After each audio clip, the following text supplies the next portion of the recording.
आप सभी को हार्दिक अभिनंदन करता रहूँगा अपने चैनल के माध्यम से। हालांकि मालूम है क्लास 12th के फिजिक्स बुक तीसरा नंबर चैप्टर है, उसमें से आपको कुछ पॉइंट्स आपको बताया है अगले वीडियो में, और उसमें से कुछ पॉइंट्स इस प्रकार है और उसका नाम इस प्रकार है साइक्रोट्रॉन। साइक्रोट्रॉन एक वीक डिवाइड है। साइक्रोट्रॉन एक यूक डिवाइड है जिसे अत्यधिक वेग तक त्वरित किया जा सकता है। इस युग के लोट्रेन और लिग्वेंस ने मिलकर 1932 ईस्वी में इन दोनों ने मिलकर इस सिद्धांत को प्रतिपादन किया। उस सिद्धांत के अनुसार साइक्रोट्रॉन की क्रिया में धनात्मक मतलब पॉजिटिव शक्ति वाले दोलित विद्युत क्षेत्र से अत्यधिक ऊर्जा त्वरित किया जा सकता है।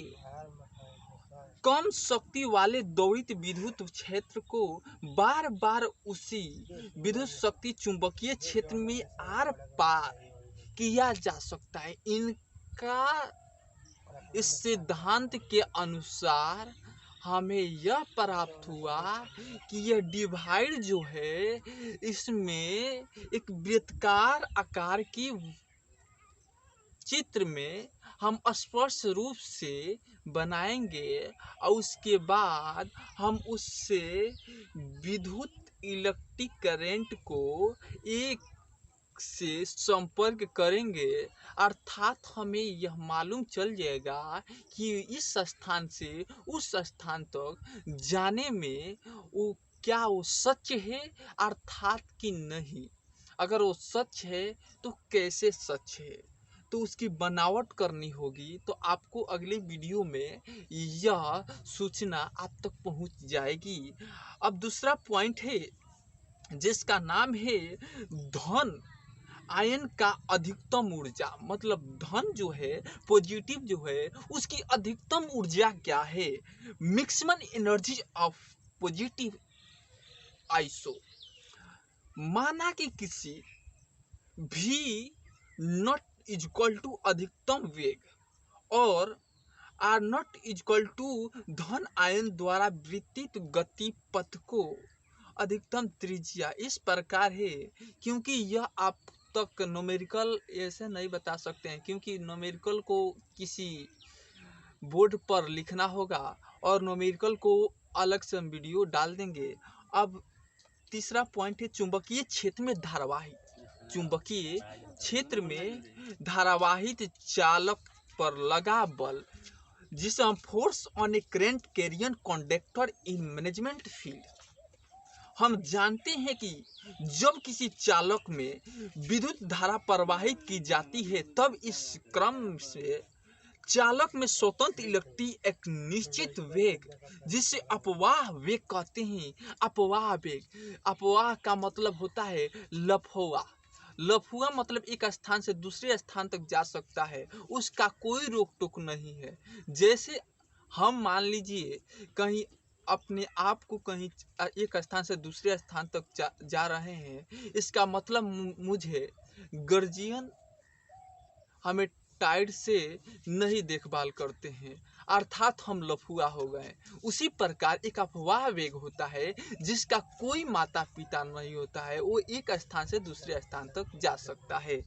अर्थात जब किसी स्वतंत्रित इलेक्ट्रिक को एक स्थान से दूसरे स्थान तक भेजा जाता है तो वो अपवाह वेग हो गया।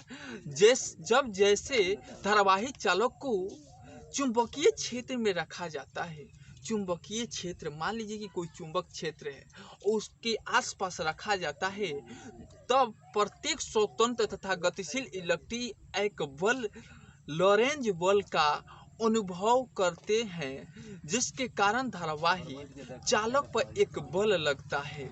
और इसको समझाने के लिए आपको बेलनाकार आकार की वस्तु का निर्माण करना होगा, जो आपको अगले वीडियो में प्रोग्राफ के रूप में हम किसी बोर्ड पर लिखकर आप तक भेजने का प्रयास करेंगे। आप उस वीडियो को ध्यानपूर्वक देखें। अब अगला पॉइंट है दो समांतर धारावाही चालकों के बीच बल क्या है। मान लीजिए कि दो समांतर धारावाही चालक है, उसमें बल क्या लगता है, जिसे हम कहते हैं force between two parallel wires carrying current. मतलब दो समांतर है और उसके बीच में बल लगता है तो कैसे लगता है, ये अगले वीडियो में आप तक पहुंचाने का प्रयास करेंगे। ध्यानपूर्वक इसे मद्देनजर रखते हुए आप देखने का प्रयास करें। अतः एक एम्पियर, अगर एम्पियर की परिभाषा दिया जाए, जिसे हम डिफिनीशन ऑफ एम्पियर्स कहते हैं, धारा का मात्रक अंद्रमेरी एम्पियर, धारा का मात्रक अंद्रमेरी एम्पियर, जिसे हम कहते हैं एंड्रामेरिया एम्पियर्स की प्रतिष्ठा से एम्पियर है और इसकी परिभाषा आगे के संबंध में निकल जाएगी। अब जब एम्पियर के बारे में पढ़िएगा, आप हम 9th या 8th से पढ़ते होंगे एम्पियर की खोज किसने किया, एम्पियर क्या है, एम्पियर ने निर्माण करते हुए क्या सिद्ध किया, ये आपको 9th से भी पढ़े होंगे, 8th भी पढ़े होंगे, परंतु 12th में विस्तार से पढ़ना होगा। इसमें घबराने की कोई बात नहीं है, उसकी परिभाषा अगले वीडियो में पहुंच जाएगी। अंतर्राष्ट्रीय एम्पियर, अंतर्राष्ट्रीय मतलब इंटरनेशनल, जिसे कहते हैं एम्पियर्स कहते हैं। प्रति सेकेंड जितनी धारा सिल्वर नाइट्रेट के घोल से होकर बहने 0.0018 से मिलकर चांदी विनिमय करती है, और उतनी ही धारा को अंतर्राष्ट्रीय समझौता के प्राणी पर एम्पियर को रखा गया है। 0.0018 पर यह गमन करने का प्रयास करती है। अब हम तीसरा पॉइंट है चल कुंडलीय गैल्वेनोमीटर। चल मतलब होता है, हम आम भाषा में कहिएगा कि चल मतलब जाना, चल का मतलब होता है, यह गैल्वेनोमीटर इस सिद्धांत पर बना है कि जब चुंबकीय क्षेत्र में स्वतंत्रता पूर्वक लौट के हुए चालक से होकर धारा बहती है, तो चालक फ्लेमिंग के बाएं हाथों का नियम को आपको अगले वीडियो में आपको बहुत अच्छा से समझाने का प्रयास किया। अगर आपको वो समझ में आया होगा तो यह आपको समझ में आएगा। ध्यानपूर्वक अगले वीडियो में आपको मैं ये बताऊंगा कि इसकी इंफॉर्मेशन देते हुए कहेंगे कि नियमानुसार निश्चित दिशा में गतिशील हो तो जाए तो इस गैल्वेटर में एक आयताकार कुंडली ए हो और उसकी वारी विद्युतरोधी तार की अनेक लटपोट होते हैं और फास्फोरिक ब्रेंजिंग, जिसे आपको अगली वीडियो में प्रयास करेंगे, क्योंकि आज की समय है बहुत इंफॉर्मेशन।